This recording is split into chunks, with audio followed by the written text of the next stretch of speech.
Saudara-saudari yang terkasih di dalam Kristus, selamat pagi. Salam jumpa lagi dalam Sabda Siap Saji. Jumat 21 Februari 2025, hari biasa pekan ke-6. Marilah kita berdoa. Dalam nama Bapa dan Putra dan Roh Kudus. Amin. Allah Bapa Maha Baik, kami bersyukur karena Engkau memilih kami menjadi umat-Mu. Berilah kami kerendahan hati dan kata serta tindakan agar kami tidak jatuh dalam kesombongan diri. Dengan pengantaran Yesus Kristus, Putra-Mu Tuhan kami, yang bersama dengan Dikau dalam persatuan Roh Kudus, hidup dan berkuasa Allah sepanjang segala masa. Tuhan bersamamu. Dan bersama roh-Mu. Injil Yesus Kristus menurut Markus. Dimuliakanlah Tuhan.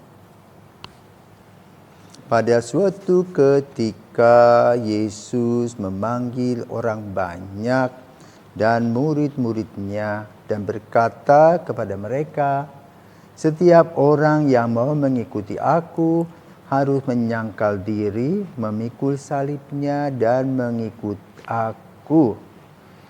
Karena barang siapa kehilangan nyawanya karena aku dan karena Injil, ia akan menyelamatkan nyawanya. Apa gunanya seorang memperoleh seluruh dunia tetapi kehilangan nyawanya? Karena apakah yang dapat diberikannya sebagai ganti nyawanya? Kalau seseorang malu karena aku dan karena perkataanku di tengah-tengah angkatan yang tidak setia dan berdosa ini, maka Anak Manusia pun akan malu karena orang itu apabila ia datang kelak dalam kemuliaan Bapanya, diiringi malaikat-malaikat kudus."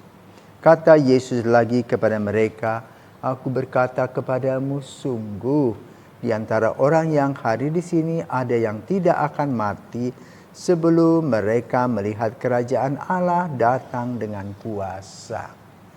Demikianlah sabda Tuhan. Terpujilah Kristus. Baik Romo, selamat pagi. Selamat pagi Tio. Ya.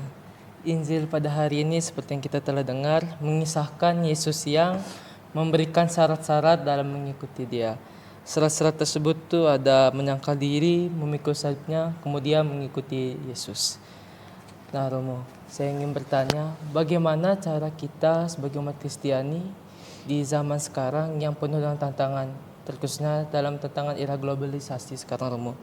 Bagaimana sih Romo kita sebagai umat Kristiani itu mengamalkan syarat-syarat tersebut dalam kehidupan sehari-hari? Apalagi sekarang kita kan telah memasuki zaman yang penuh tantangan Romo. Oke, selamat pagi.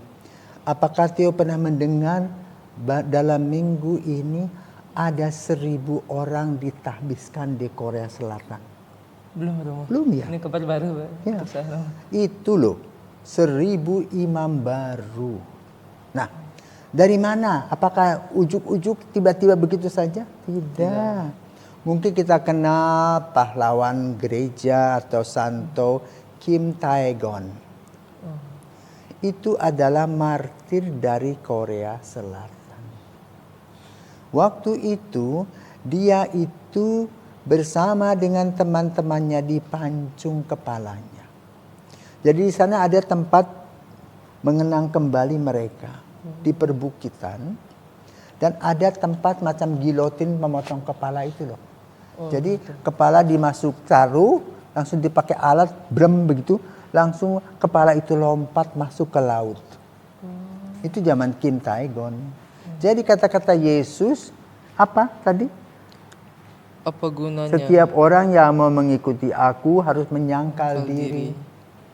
Menyangkal diri itu apa? Tidak mengikuti hal yang buruk. Ya? Ya. Memikul salibnya, berani berkurban. Ya? Ya. Dan mengikuti aku. Itulah yang buat Kim Tae-gon. Maka tidak heran di Korea Selatan itu darah mereka itu seperti pupuk iman. Bayangkan ini pada zaman milenial, di mana anak-anak sekarang sibuk dengan gadgetnya.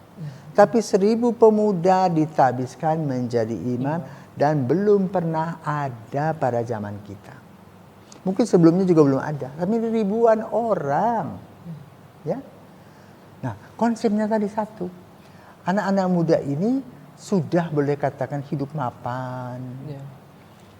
Makan enak, tidur enak, punya fasilitas semua serba enak. Ya. Tapi mereka tidak bahagia.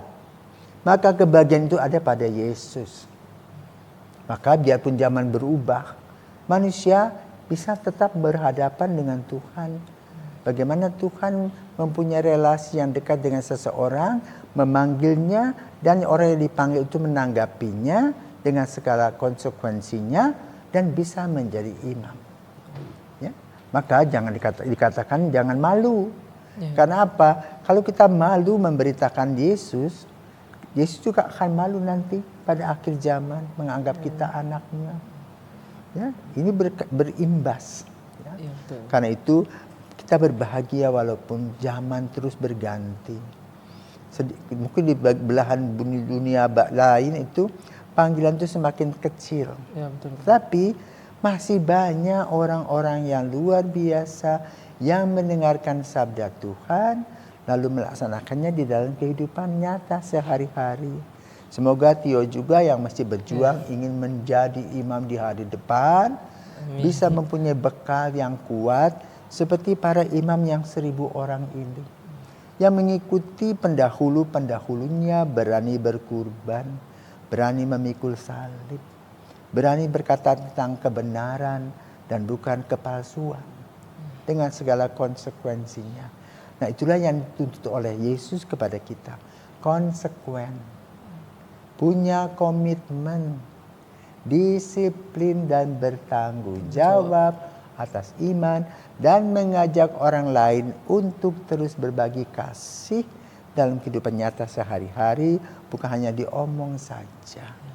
Selamat berjuang kaum muda terutama untuk menanggapi panggilan Yesus yang amat sangat luar biasa, karena Yesus adalah andalan kita. Tuhan memberkati. Amin.